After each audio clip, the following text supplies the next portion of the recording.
आज आपण धाराशिव शहरामध्ये एक विशेष मुलाखत घ्यायला आलेलो आहोत। ही विशेष मुलाखत का, कशी आणि या मुलाखतीमुळे पूर्ण धाराशिव जिल्ह्यामध्ये किती मोठं नुकसान होत आहे हे आज आपल्या समोर एक नामवंत असे वकील ॲड श्यामप्रसाद सुधाकर रितापुरे या चांगल्या चळवळीतल्या कार्यकर्त्यांनी वकिली व्यवसाय स्वीकारला। रात्रंदिवस अत्यंत चांगल्या पद्धतीने अभ्यास करून महत्वाचा क्लेम कोणता दाखल करावा, नेमकं गोरगरिबाला न्याय कसा मिळावा असा एक संकल्प आखला।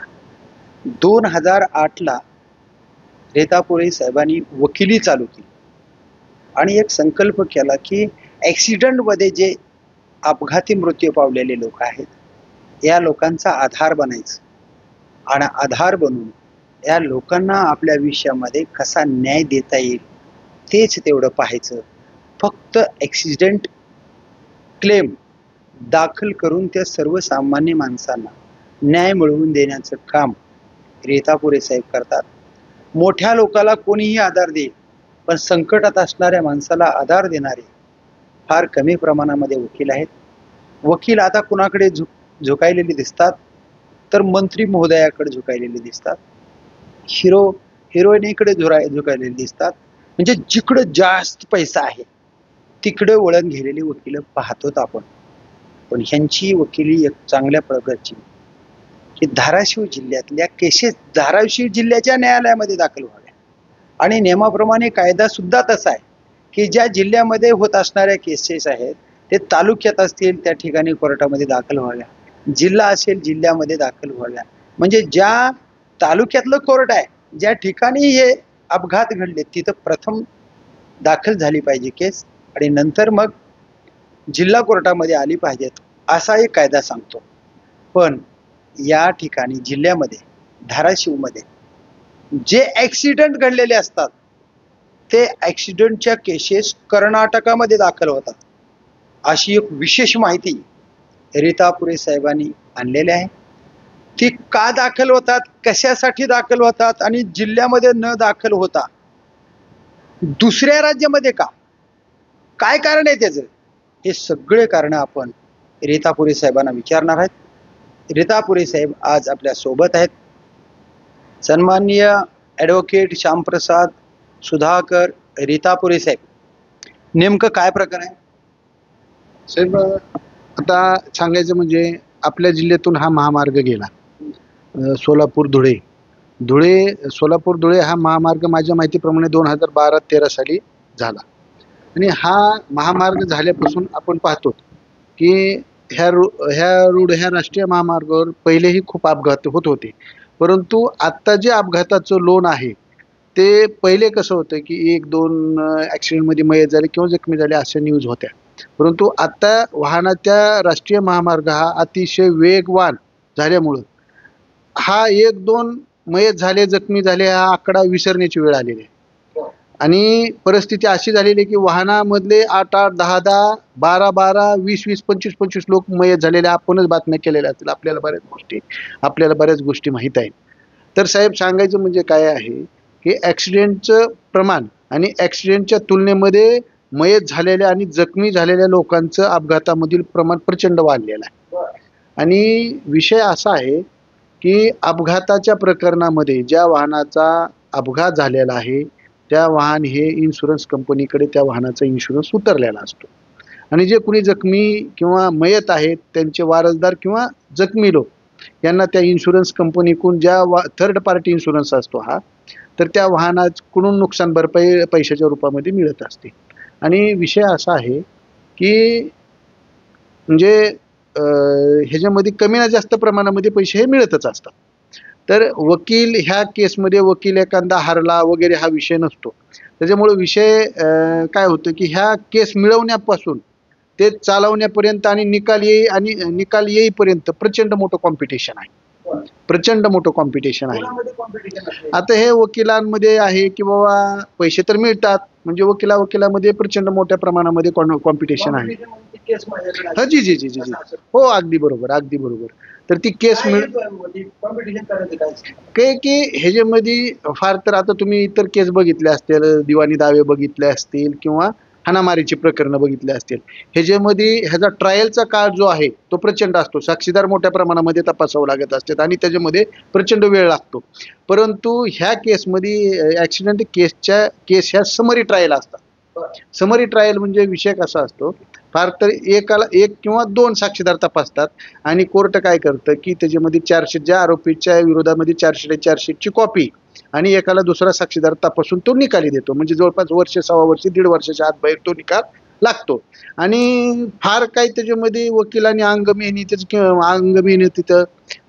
मेहनतीचं किंवा बौद्धिक मेहनतीचं काम ह्याच्यामध्ये फार काही आहे अशातला भाग नाहीये. पण मेरिटवर ते प्रकरण डिसाईड होत असतात. त्याच्यामुळे हे आणि सहज पैसे मिळतात आणि लाखोच्या म्हणजे टक्केवारीमध्ये लाखो रुपयाच्या फीस मिळतात. त्याच्यामुळे ते मिळवण्यासाठी कॉम्पिटिशन. हे जे पैसे मिळतात बरं का, ते इन्शुरन्स कंपनी देते का संबंधित ज्याच्याकडून ऍक्सिडेंट झालाय तो ड्रायव्हर देतो, नेमकं कोण?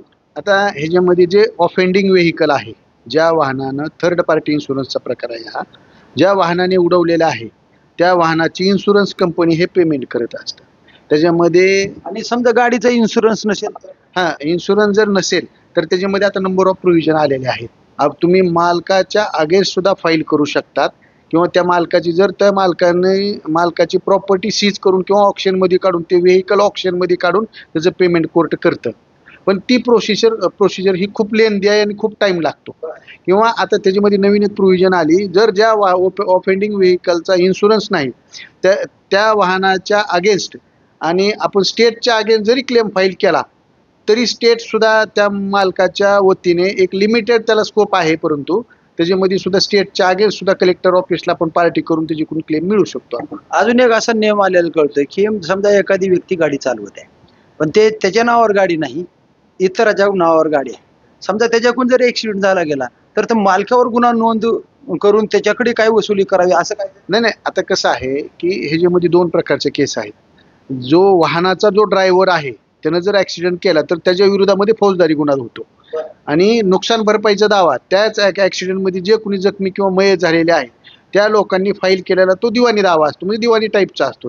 तो मालकाच्या विरोधामध्ये सेशन कोर्टामध्ये फाईल करता येतो आपल्याला. म्हणजे मोटार ऍक्सिडेंट क्लेम ट्रिब्युनल म्हणून आहे आपल्या धाराशिव कोर्टामध्ये, तिथं आपण फाईल करतो. तर एक विशेष महत्वाचा मुद्दा तुम्ही माझ्या पुढे मांडला आणि आपल्याला त्याच मुद्द्याला हात घालायचा आहे की समजा धाराशिव जिल्ह्यामध्ये एखादा ऍक्सिडेंट झाला तर तो ऍक्सिडेंटची केस कर्नाटकामध्ये चालते आहे असा एक प्रकार बऱ्याचशा बातमीमध्ये आम्ही वाचला गेला. नेमकं ते प्रकरण कसे तिकडे जाऊ शकते, ज्या भागामध्ये ऍक्सिडेंट झाला त्याच भागामध्ये नोंद झाली पाहिजे असं कायदा सांगताय, पण कर्नाटकामध्ये ती केसेस कशी दाखल झाली जाते आणि तिथं कोण कळवतंय की बाबा कर्नाटकामध्ये केस दाखल झाली, ह्या संबंधित माणसाचा ऍक्सिडेंट झाला आणि मग संबंधित माणसाच्या ऍक्सिडेंटचा वारसदार कर्नाटकाला गेला, कर्नाटकामध्ये केसेस दाखल केली.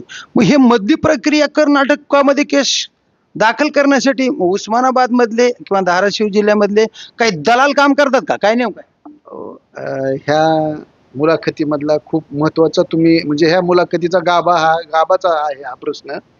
साहेब, विषय असा आहे की बरेचदा आता मी 2013 पासून ऍक्सिडेंटच्या केसेसमध्ये काम करतो. साहेब, मला बरं ऍक्सिडेंट हे रात्री बेरात्री किंवा असे टाइम सांगून कुणाला कधी होत नसतात. साहेब, एक आश्चर्याची गोष्ट तुम्हाला सांगतो की धाराशिव जिल्ह्यामधला ऍक्सिडेंट झालेला असतो. एक सपोज तुम्हाला एक उदाहरण सांगतो. बांगरवाडी म्हणून गाव आहे येरमाळेपाशी. त्या गावचा एक इंजिनियर पंढरपूरमध्ये मयत झाला होता आणि ती केस मिळवण्यासाठी कर्नाटकचे वकील आले होते. तो रात्री माझ्या माहितीप्रमाणे रात्री 12-1च्या दरम्यान ऍक्सिडेंट झाला होता आणि पहाटे 4:30-5च्या दरम्यान कर्नाटकचे वकील तिथं आले होते आणि त्या बांगरवाडी मधल्या ग्रामस्थाला किंवा मयताच्या घरी सुद्धा माहित नव्हतं की आपल्या घरातला एक पोरगा रात्री 12-1च्या दरम्यान ऍक्सिडेंट मध्ये मयत झाला. ही माहिती कर्नाटकपर्यंत गेली कशी?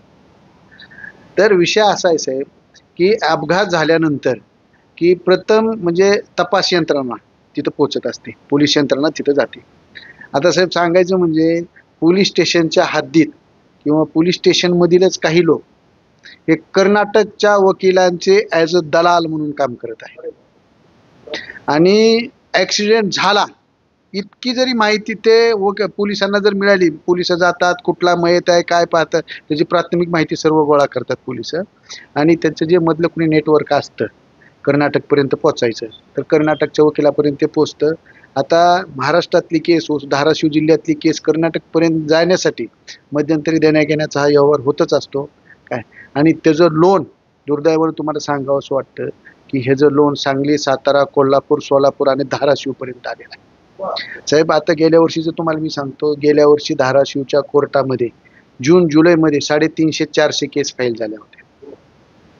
350 ते 400 मोटार ऍक्सिडेंट क्लेम पिटिशन गेल्या वर्षी 350 ते 400 रेकॉर्ड आहे माझ्याकडे. मग धाराशिव मध्ये आता सध्या धाराशिवच्या न्यायालयामध्ये आता मी परवा फाईल केलेले आहेत. माझं एक कटफळ म्हणून आहे सांगोला तालुक्यातलं, कटफळच्या मी 6 डेथ मी क्लेम दाखल केले.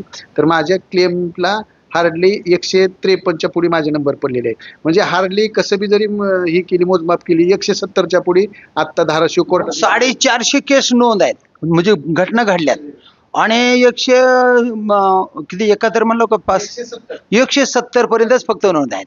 मग बाकीच्या धाराशिव जिल्ह्यातल्या केसेस गेल्या कुठे? हा सर्वात महत्वाचा प्रश्न आहे साहेब. ह्या सर्व केस ह्या मॅक्झिमम आपण जर रेकॉर्ड कर्नाटकच्या कोर्टातलं विजापूरचं जर चेक केलं तर ह्याच्यातल्या मॅक्झिमम केस ह्या कर्नाटक विजापूरच्या कोर्टामध्ये गेलेल्या आहेत. तुमच्या उस्मानाबाद धाराशिवचं जे बार असोसिएशन आहे, बार असोसिएशनचे अध्यक्ष आहेत, ह्याच्यावर का बरं ऑब्जेक्शन घेत नाहीत की बाबा धाराशिवच्या केसेस धाराशिवमध्येच नोंद झाले पाहिजे, कारण कायदा आहे तसा, आणि मग कर्नाटकमध्ये अजीपर्यंत बार असोसिएशन का ह्याची दखल घेत नाही? सर्वात महत्वाचा साहेब ह्याच्यामध्ये विषय असा आहे की ह्या ऍक्सिडेंट केसमध्ये ज्युरिडिक्शनचा बार नाही. ज्युरिडिक्शनचा बार नाही म्हणजे धाराशिवची केस सोलापूर जिल्ह्यात फाईल होऊ शकते, सोलापूर जिल्ह्यातली केस धाराशिवमध्ये किंवा ह्या दोन्ही जिल्ह्यातल्या केस ह्या विजापूर किंवा आउट ऑफ स्टेटमध्ये कुठेही फाईल होऊ शकतात. ह्याला ज्युरिडिक्शनचा बार नाही आहे. आणि सर आता विषय राहिला हा प्रश्न की काही हे एजंट किंवा काही मध्ये कुणी मिसगाईड मयताच्या नातेवाईकांना कुणी मिसगाईड करणारी जी लोक आहेत ती लोक काय करायला लागलेली आहेत, कर्नाटक राज्यामध्ये जास्त पैसे मिळतात, कमी कालावधीमध्ये मिळतात. अहो मुळातच हे प्रकरण समरी ट्रायल आहे. समरी ट्रायलमध्ये फार तर कोर्टाला ते 1-1.5 वर्षाच्या आत संपावं लागत असतं. आणि इन्शुरन्स कंपन्या सुद्धा गडबड करतात की बाबा जर from the date of filing पासून टिल रिअलायझेशन ऑफ पेमेंट पर्यंत त्यांना व्याज द्यावं लागतं. त्याच्यामुळे तेही ते प्रकरण डिस्पोजलसाठी गडबड करत असतात, कारण की त्यांना वरी जर टाइम लागला तर व्याज त्यांना द्यायचं, मुद्दल पण द्यायचे आणि व्याज पण द्यायचे. मग त्याच्यामुळं काय होतं साहेब, ही फक्त मिसगाईड चालू आहे. त्याच्यामुळं कर्नाटकमध्ये लवकर केस लवकर निकाली लागते, जास्त पैसे मिळतात. मला एक सांगा साहेब, म्हणजे कर्नाटक काय बाहेरच्या देशातला आहे का? महाराष्ट्रातले आणि कर्नाटकमधले कायदे हे सगळे एकच आहेत. कायद्यामध्ये तर कुठं बदल नाही आहे. फक्त मिसगाईड करून कर्नाटकमध्ये राज्यामध्ये तिथले वकील काय करतात की लाखोमध्ये फीस मिळतात, त्याच्यामध्ये मधल्यामध्ये फीस मिळत असल्यामुळे काय करतात मध्ये एजंट किंवा जे कोणी त्यांना प्रकरण घेऊन देईल लाखोचे हजारोचे त्याच्यामध्ये मध्ये कमिशन. हे ऍक्सिडेंटचे प्रकरण ज्याच्या प्रथम दर्शनी लक्ष देतात असे माणसं कोण असतात तर पोलीसवालेच असतात. कारण पहिल्या स्टार्टला ऍक्सिडेंटच्या ठिकाणी पोहोचणारा माणूस कोण तर पोलीसवाला. मग ते PM होईपर्यंत ते पोलीसवाले त्यांच्या सानिध्यात असतात. मग हेच माणसं वकिलाला कोणच्या कर्नाटकातल्या केसेस दिल्यावर कुठं दलाली जास्त मिळते असा तर प्रयत्न करत नसतील. 100% पोलिसांना किंवा मधले कुणी जे दलाल आहेत त्या दलालांना विजापूरच्या कोर्टातले जे ॲडव्होकेट हे जे काम करणार आहेत, जे जास्त दलाली देतात किंवा पैसे देतात त्यांच्याकडे ते प्रकरणं जातात. बस हे अगदी जबाबदारीने मी सांगतो, कारण की हे प्रकरण खूप चालू आहेत महाराष्ट्रामध्ये. आता साहेब तुम्ही जर बघितलं सोलापूरच्या तुमच्या ॲपवर जर तुम्ही टाकून बघितलं ई कोर्ट्स ॲपवर आता हे तर माहित आहे सोलापूर जिल्ह्यामध्ये कमीत कमी 4 ते 5 राष्ट्रीय महामार्ग गेलेत. एकही दिवस असा नाही की त्या जिल्ह्यामध्ये ऍक्सिडेंट होत नाही असा सोलापूर जिल्ह्यातला एकही दिवस जात नाही.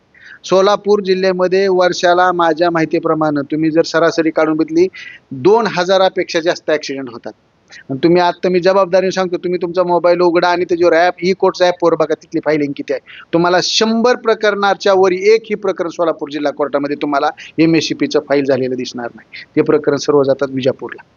आणि ह्याच्यामध्ये साहेब वर्षाकाठी आता एक त्याच्यातला सर्वात मोठा साहेब की सुप्रीम कोर्टानं डायरेक्शन दिलेले आहेत की जे काही कोर्ट ऑर्डर होतात, कोर्ट ऑर्डर प्रमाणे निघालेले इन्शुरन्स कंपनीकडून निघालेले धनादेश हे मयताच्या नातेवाईकाच्या किंवा वारसदाराचे जे कोणी लिगल रिप्रेझेंटेटिव्ह आहेत कोर्टामधले, कोर्टाने डिक्लेअर केलेले त्यांच्याच नावावर धनादेश निघावा असे सुप्रीम कोर्टाचे डायरेक्शन आहे. परंतु कर्नाटक हे देशातलं एकमेव राज्य आहे की ते नातेवाईकाच्या बी लिगल रिप्रेझेंटेटिव्हच्या बी नावावर चेक काढतात आणि वकिलाच्याही नावावर, तिथल्या वकिलाच्या नावावर धनादेश काढतात. बघा, संसदेमध्ये कायदे बनतात आणि कायदे बनलेले कायद्याची अंमलबजावणी प्रशासन प्रथम करत आहे. आणि जर समजा त्यांनी योग्य प्रमाणे प्रशासनानं कारवाई नाही केली तर न्यायालय त्याच्यावर वचक ठेवत आहे. आणि त्यांनी जर वचक नाही ठेवला तर चौथा स्तंभ म्हणून वर्तमानपत्र हे प्रकरण उजेडात आणतात. आता तुम्हाला या प्रकरणामध्ये एवढे मोठमोठे घोटाळे आहेत, काय मागणीवर तुमची काय? माझी मागणी ही आहे की म्हणजे न्यायालयाने सुद्धा, मी आता त्या संदर्भात रीट पिटिशन हायकोर्टामध्ये सुप्रीम कोर्टामध्ये करायच्या तयारीमध्ये आहे की ज्या स्टेटमध्ये ॲक्सिडेंट होतो किमान त्या स्टेटच्या बाहेर तो क्लेम जाता कामा नये. आणि साहेब एक आता आपल्या महाराष्ट्रामध्ये सांगली, सातारा, कोल्हापूर, सोलापूर, धाराशिव आणि हे पश्चिम महाराष्ट्राचे जवळपास सगळे जिल्हे, सगळे तालुके हे जवळपास कर्नाटकशी अतिशय अटॅच आहे, प्रचंड अटॅच आहेत. आणि एक समजा धाराशिव जिल्ह्यामध्ये किंवा हे पश्चिम महाराष्ट्रातल्या ज्या जिल्ह्यामध्ये ॲक्सिडेंट होतो तो कुठं होतं, महाराष्ट्राच्या ज्युरिडिक्शनमध्ये होतो. आणि हिथली भाषा कोणती, हिथले पोलीस पेपर्स हे सर्व मराठीमध्ये तयार झालेले असतात. आपल्या ह्या जिल्ह्यामधल्या किती लोकांना कन्नड लँग्वेज येते आहे? त्या दलालामध्ये आणि तिथल्या वकिलामध्ये काय व्यवहार होतो हा इथल्या मयताच्या नातेवाईकाच्या सुद्धा लक्षामध्ये येत नाही. लँग्वेजचा प्रॉब्लेम आहे काय, तरी पण तिकडे केस का जातात? तर ही एजंट आणि मधली जी कोणी तपास यंत्रणा आहे ॲज दलाल म्हणून काम करतात. याला काय बंधन करता येते का? न्यायालयाकडून बंधन करता येते का? संसदेकडून करता येते का? किंवा महाराष्ट्र सरकारकडून? महाराष्ट्र सरकारचा काही संबंध नाही, पण कोण ह्याच्यावर कंट्रोल कोण? ह्याच्यामध्ये संसदेमध्ये तसं बिल पास करावं लागेल. बिल पास केल्याशिवाय किमान आता ज्युरिडिक्शनचा बार नाही, परंतु लिमिटेशन एवढे येणं गरजेचं आहे की ज्या त्या स्टेटमध्ये तिथं ते प्रकरण थांबली पाहिजे. आता बघा, पोलीस स्टेशनची सुद्धा हद्द आहे. त्या हद्दीच्या आतमध्ये जर प्रकरण घडलं गेलं तर त्या हद्दीमध्ये जात, आणि सीमेवर जर घडलं तर ती वादात सापडत आहे की लातूरच्या हद्दीमध्ये आहे, ही उस्मानाबादच्या हद्दीमध्ये, असा प्रकार होत आहे. तसं जर आमच्या वर्तमानपत्राने जर एखादी चुकीची बातमी छापली आणि त्याचा क्लेम दाखल करायचा आहे तुम्हाला, तर आम्ही त्याच्यावर लिहिलेलं असते हे प्रकरण उस्मानाबाद न्यायालयामध्ये चालवण्यात यावं, कारण तसा कायदा सांगताय. तसं तुम्हाला हे प्रकरण, इथे ऍक्सिडेंटचं प्रकरण कर्नाटक राज्यात चालवण्यापेक्षा महाराष्ट्र राज्यामध्ये ज्या जिल्ह्यामध्ये घडले त्याच जिल्ह्यामध्ये दाखल करण्यात यावं, असं काय करता येते का? कायदा किंवा काय मागणी नाही, त्या साहेब त्या संदर्भामध्ये रीट पिटिशन मी स्वतः करायच्या तयारीमध्ये आहे. आज तर अशी परिस्थिती आहे की इन्शुरन्स कंपनीच्या अगेन्स्ट ॲक्सिडेंट झाल्याला तुम्ही एंटायर इंडिया कुठेही फाईल करू शकता. जम्मू अँड काश्मीरमध्ये होतं, पण ती 270 कलम जे आहे 370 कलम जे आहे ते संपुष्टात आल्यानंतर तिथेही आपण फाईल करू शकतो. आता ज्युरिडिक्शनचा बार हा विषयच राहिलेला नाही. फक्त किमान लोकांची, मयताच्या नातेवाईकांची फसगत थांबावी, तिथं होणारी लोकांची ह्या दलालामार्फत आणि कुणी मध्ये दलाली खातात त्यांच्या मार्फत होणारी ह्या मयतांच्या नातेवाईकांची लूट थांबावी म्हणून ज्या त्या स्टेटमध्ये ती प्रकरणं चालावी, हीच प्रामाणिक आणि प्रांजळ भावना आहे. बघा, हे ऍक्सिडेंट झालेले लोक आहेत, त्या माणसांना तुम्ही काय संदेश देणार की बाबा हे जे दलाल आहेत ते तुमची फसवणूक करतात? कायदा देशामध्ये सर्व राज्यामध्ये सारखाच आहे आणि न्यायालय जर 100% आहे तर कुठल्याही राज्यात गेल्यावर कमी पैसे मिळतात आणि जास्त पैसे मिळतात असं काही नसतं. म्हणून जनजागृती म्हणून अशा लोकांना तुम्ही काय सांगता? बघा, ॲक्सिडेंट झाल्यानंतर मयताचे नातेवाईक हे पहिल्यांदा पोलीस यंत्रणेच्या संपर्कामध्ये येतात की FIR दाखल करणं, घटनास्थळ पंचनामा करणं किंवा शवविच्छेदन करणं, त्या अंत्यविधीपर्यंत पोलीस ह्याच्यामध्ये कॉन्टॅक्टमध्ये असतात. आणि बऱ्याच पोलीस स्टेशन मध्ये आता ह्या कर्नाटकमध्ये केस जाण्यासाठी एजंटचा प्रचंड सुळसुळाट आहे. आता परिस्थिती अशी आहे की आपले न्यूज चॅनल जे बातम्या कोणी ही मुलाखत पाहत आहेत, ज्यांना ह्या अपघाताचा अनुभव आलाय, मी बोलतोय ह्याही गोष्टीचा त्यांना अनुभव आलेला असेल की मयत झाल्यापासून अंत्यविधी होऊजिस्तोवर त्यांना कोणकोणते एजंट भेटले, त्यांना कोणकोण यंत्रणेमध्ये लोक भेटले आणि कर्नाटकमध्ये दाखल करून म्हणले, हे सगळ्यांना माहीत आहे. ज्यांनी हे भोगलेलं आहे की ज्यांच्या घरचा माणूस अपघातामध्ये मयत झालेला आहे, त्यांना असं कर्नाटकमध्ये दाखल करण्यासाठी कुणी वेगवेगळ्या प्रकारे आम्हीच दिले.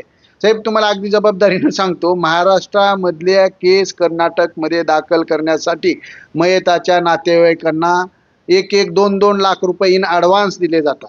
इन ॲडव्हान्स केस वकील पत्रावर सही करण्या अगोदर 1-2 लाख कुणाकडून दिले जातात? हे वकिलामार्फत, एजंट मार्फत पैसे येतात. ही सर्व ज्यांच्या केस कर्नाटकला, विजापूरला फाईल आहेत, जे लोक ह्या अपघाताची ही माझी मुलाखत पाहतेत, त्यांच्या बाबतीत हा घडलेला आहे.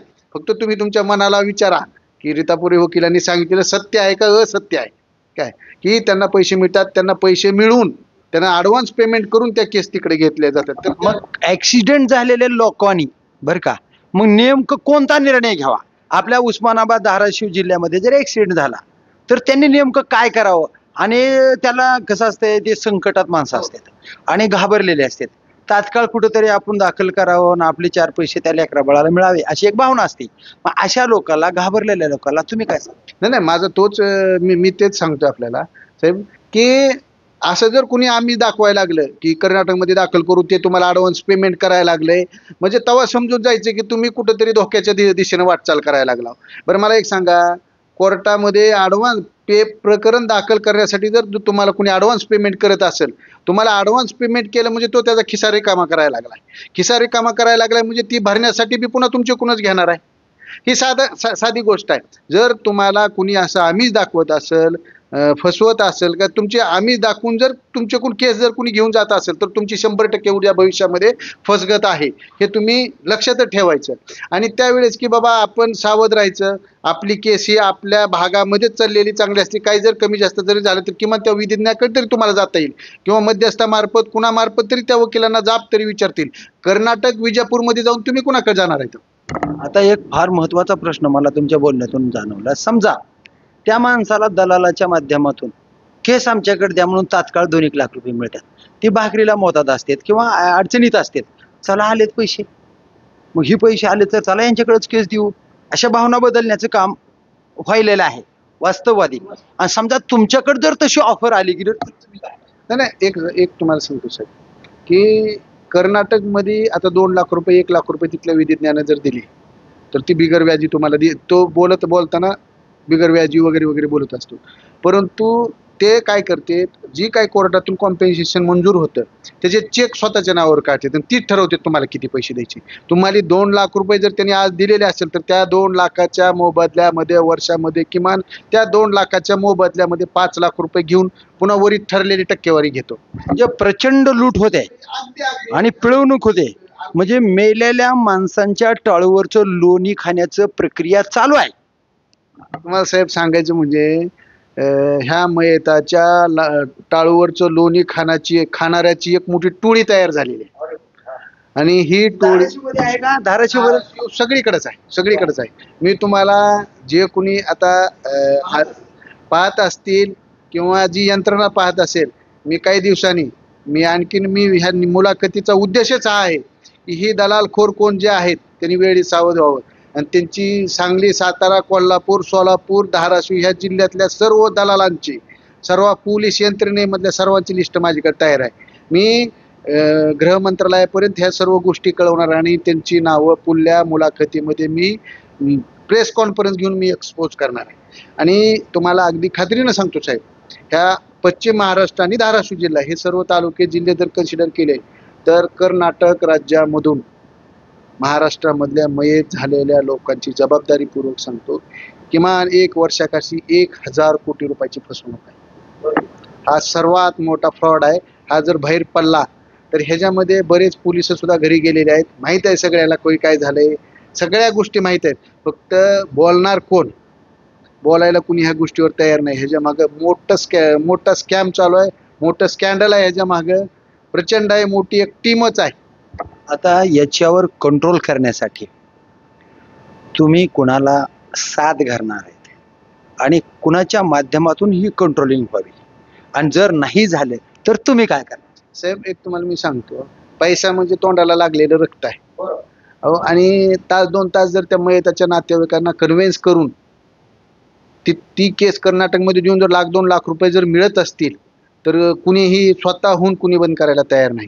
त्यांच्यावर कारवाई करण्यासाठी मी ह्या मुलाखतीमार्फत ते सांगायला लागलो की बाबा हो, ह्याच्या अगोदर मी आता ही मुलाखत जी आहे, जे ऐकते माहित आहे ही कुठं कुठं फॉरवर्ड होणार आहे, त्यांना हीच ह्या मुलाखतीमधून सांगतो, तुम्हाला सावध होण्याची आणि ही मधली दलाली खाण्याची तुमचं जे काही काम आहे ते वेळीच बंद करा.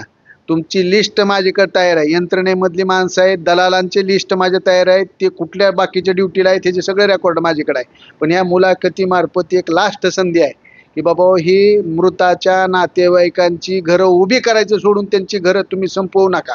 ती जर घरं संपली, त्यांचा आधार आहे, त्यांच्या कुटुंबातला कर्ता पुरुष गेलेला आहे, जर त्या कुटुंबात त्यांचा आर्थिक ही जी 4 पैसे त्यांना मिळणार ही त्या कुटुंबाचा कणा आणि आर्थिक त्यांचं ही आहे, सोर्स आहे, आणि हा जर कुणी लुटत असेल आणि ती कुटुंब जर घरातला कुटुंब करता जाऊन रस्त्यावर येत आहेत आणि पैसे त्यांच्या कुटुंबातल्या कुटुंब करता जाऊन पैसे बी न मिळता ती पुन्हा कुटुंब आणखीन रस्त्यावर येतात, जर त्या लोकांची त्यांची फसवणूक जर आपण थांबवू शकलो नाहीत, तर हे जर प्रकार असेच चालू राहिले कर्नाटकमध्ये प्रकरणं द्यायची, तर ही निश्चित मी हायकोर्टामध्ये सुप्रीम कोर्टापर्यंत जाणार आणि जी कोणी ही सिस्टीम दलाल असतील, पोलीस यंत्रणेमधले कुणी कर्मचारी असतील, सगळ्याची मी रिट पिटिशन करणार आणि त्यांचे जे मुख्य हेड ऑफिस आहेत त्यांच्या ह्यांना सांगणार की तुमची अशी लोक आहेत ते हे काम करतील. सर, ही नावासहित लिस्ट आहे तुमच्याकडे, मग या लोकांना तुम्ही किती दिवसाची मुदत देणार सुधारण्यासाठी आणि कधी तुम्ही क्लेम दाखल करणार आहे? आणि साहेब, तुम्हाला सांगा, माझ्या मोबाईलमध्ये मी त्यांना मेसेज पाठवलेला आहे, माझी लिस्ट आहे, त्यांना मी विनंती केलेली आहे की तुम्ही कर्नाटकमध्ये पाठवता हे चुकीचं आहे, तुम्हाला 10-5 रुपये मिळतात, त्याच्यासाठी तुम्ही जर त्या कुटुंबाची आर्थिक फसवणूक जर तुम्ही जर तिकडे प्रकरण दिलं तर त्या कुटुंबाचं एकतर कुटुंब करता गेलेलं असतील, पुन्हा पैसे बी जर गायब जर झाले तर ती कुटुंब रस्त्यावर येते. तुमच्या 10-5 रुपयासाठी ती कुटुंब तुम्ही संपवू नका. मी त्यांना, माझ्याकडे मेसेज आहेत, मी त्यांना व्हॉट्सअपवरती काय वाचत नाहीत, मी त्यांना टेक्स्ट मेसेज पाठवलेले आहेत, पोलिसांना सुद्धा पाठवलेले, दलालांना पाठवलेत की तुमची ही कामं बंद करा, नाहीतर अदरवाईज मग माझ्याकडे सगळी यंत्रणा आहे. मग तुम्ही आता त्यांचे नाव मुलाखतीमध्ये सांगू शकता का? मुदत द्यायची त्यांना मुदत द्यायची, सुधारण्याची मुदत द्यायची साहेब, कारण की नोकरी हे काचेचं भांड आहे. आणि ह्याच्यात काय होतंय, जे तुम्हाला सांगायचं म्हणजे पंढरपूर तालुका पोलीस स्टेशनचं एक मुंडे नामक एक पोलीस होता. आता त्या पंढरपूर मधले जर कोणी पोलीस यंत्रणेमधले कर्मचारी ऐकत असेल तर त्या कर्मचाऱ्यांना माहित आहे की मुंडे का सस्पेंड झाला, कारण त्याची तक्रार त्यावेळेस SP साहेबांपर्यंत गेली आणि त्याची इन्क्वायरी केली, त्याची फाईल ओपन केली आणि तो त्याचे दोषी आढळला आणि तो घरी गेला. आणि तो तर त्याच्यात मधला खूप मोठा ब्रोकर होता ह्याच्यातला, ह्या यंत्रणेमधला. तर असे बरेच जणांची नावं आहेत माझ्याकडे. आणि कसं आहे की एक संधी, ह्या मुलाखतीमार्फत एक संधी, कारण की पुन्हा रिस्क घेतलेले आहे, त्याच्यात काय तो विषय फार मोठा नाही आहे पुन्हा. तर माझी ही यंत्रणा आहे की त्यांनी सावध व्हावं, आपले जे काही काळे धंदे येतील काय, तुम्ही ते कुटुंब उभा करण्यासाठी निश्चित प्रयत्न करा, पण त्यांचे कुटुंब उद्ध्वस्त झालंय, त्यांच्या मधल्या पैशातून दलाली खात असाल आणि इथली प्रकरणं कर्नाटकमध्ये नेऊन देत असाल तर तुम्हाला ही माझा शेवटचा इशारा आहे, चॅलेंज. सर, आता शेवटचा प्रश्न आपण विचारूया की ज्या माणसांच्या घरामध्ये ऍक्सिडेंट झालेला असतो आणि त्यांनी घाबरून कुणाच्या तर दलालीला बळी पडून आपली केस त्यांना दिलेली असते आणि ती धाराशिवमध्ये जिल्ह्यामध्ये झालेली घटना कर्नाटकामध्ये झाली, अशा लोकांना तुम्ही काय सल्ला द्या? बघा, भारतामधले पूर्ण देशातले कायदे मोटार अपघाताच्या बाबतीतले सर्व सारखेच आहेत. मयताचा आपण इन्कम प्रूफ रेकॉर्डवर आणला आणि तो कोर्टामध्ये सिद्ध केला तर त्याच्याप्रमाणे, त्याच्या पगाराप्रमाणे त्याला नुकसान भरपाई त्याच्या वयाप्रमाणे आणि त्याच्या उत्पन्नावर डिपेंड असणाऱ्या लोकांच्या संख्येप्रमाणे त्याला नुकसान भरपाई मिळणार आहे. हे एक गणिती कॅल्क्युलेशन आहे, हे मॅथमॅटिकल कॅल्क्युलेशन आहे किंवा ही म्हणजे सूत्र आहे. ह्या सूत्राच्या बाहेर कुणाला जाता येत नसतं आणि एक आणि एक हे 2च होत असतं. महाराष्ट्रात 1 आणि 1 2 आणि कर्नाटकमध्ये 1 आणि 1 4 होत नाही.